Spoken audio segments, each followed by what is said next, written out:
अब केही भन्नु अब केही शब्द छ न आम पार्टीको अध्यक्षबाट यहाँ आमा समूहको तर्फबाट हामीले 10,050 रुपैयाँ योगदान गरिरहेछ हैन। अब हामीले सहयोग दिनको लागि हामी आउन सकेन। आजको मौकामा चाहिँ हामीले दिन लागिरहेछ है 10,050 रुपैयाँ। यो सहयोगले अब हजुरहरूले उहाँ लगेर अब आमा देउराली आमा समूहबाट दिएको भनेर नाम लेखाइदिनु हो। त्यही नै हो। सँगै टोलवासीको तर्फबाट अब हामी रकम सङ्कलन गर्दा अब सबै गरेर यो जम्मा जम्मी सबै घरधुरी हामी सामेल हुन सकेन।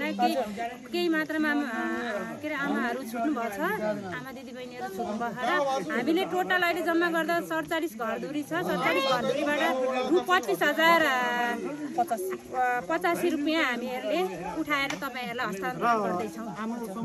ल सबैले ताली बजाउँ न। आमा समूहको 10,000 थपिँदा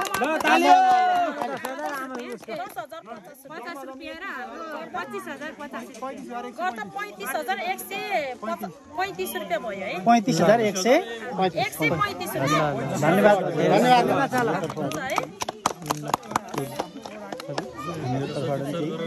ल गरेर गरौँ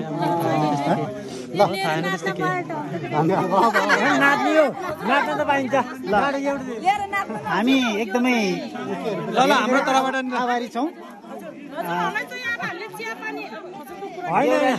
आमा समूह लगायत हाम्रो यो वडा नम्बर 6 को यो टक्सार टोल प्रति हामी ऋणी छौँ। जुन सदाशयता देखाएर हाम्रो यो लाटीबराई निर्माण जुन जीर्ण अवस्थामा मन्दिर जीर्ण अवस्थामा थियो त्यसको पुनर्निर्माणका लागि हामीले जुन प्रयास गरिरहेका छौँ तपाईँहरूले देखिरहनु भएको छ। तपाईँहरूको सहयोगले यस्तै तपाईँहरूको सहयोगबाट नै हामी त्यो मन्दिर निर्माण गर्न लागिरहेका छौँ।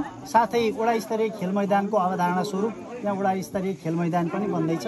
यो तपाईँहरूले यो यति मेहनतका साथ तपाईँहरूले यदि सदाशयताका साथ यो घरधुरी मार्फत अनि देउराली आमा समूहले छुट्टै गरेर जुन रकम हामीलाई हस्तान्तरण गर्नुभएको छ त्यसको लागि हामी यो लाटीबराई निर्माण समिति मन्दिर निर्माण समिति हार्दिक आभार व्यक्त गर्न चाहन्छ। धन्यवाद। हजुरहरूप्रति हामी एकदम कृतज्ञ छौँ, आभारी छौँ। आगामी दिनहरूमा